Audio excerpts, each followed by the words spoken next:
Hello, আমার নতুন একটা ব্লগে তোমাদের অনেক অনেক স্বাগত জানাই। তো আজ একদম রেডি হয়ে যাচ্ছি কলেজে। আর দেখতেই পাচ্ছ হাতে আমি একদম পুরো হ্যান্ড কভার পরে নিয়েছি, কেননা বাইরে যা পরিমাণে রোদ পড়েছে, তো ট্যানিংয়ের হাত থেকে তো বাঁচতেই হবে। তো চলো এবার কলেজের জন্য বেরোনো যাক। আর এরপর থেকে আমাকে তো তোমরা ডেইলি কলেজে দেখতে পাবে, কেননা এর আগের দিন কলেজে গিয়েই একটা দারুণ দুর্ঘটনা কেস যা বলতে পারো আমার সাথে ঘটে গেছে, তার জন্য এখন আমাকে ডেইলি কলেজে যেতে হবে। যাই হোক, সেসব পরে বলবো।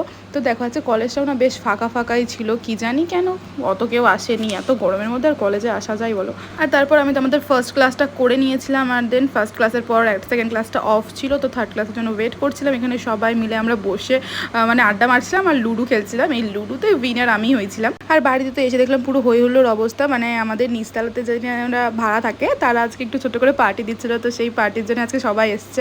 তো খুব হই হুল্লোড় করে আজকে দিনটা গেল। তারপরে সবাই এখানে খেতেও বসে পড়েছিল, আমরাও খেতে বসে পড়েছিলাম। আর আজকে তো অনেক রকমের আইটেম ছিল, আর স্পেশালি আজকে স্পেশাল অ্যাট্রাকশন যেটা ছিল সেটা হচ্ছে মাটন তো আমার ভীষণ পছন্দের।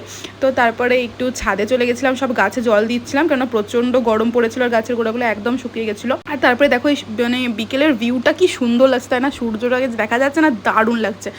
এরকম ভিউ দেখতে আমার দারুণ লাগে, আর সেই জন্য আমি প্রত্যেক দিন ছাদে আসি। তো ব্যাস, আজকে এত ঘোরাঘুরি করে কলেজ যাওয়া আসা ছাদে যাওয়া সব কিছু করে আমার মুখের অবস্থা তো পুরো ডাল হয়ে পড়েছে। তো তোমাদের সাথে দেখা হচ্ছে পরের ভিডিওতে, ততক্ষণের জন্য টাটা।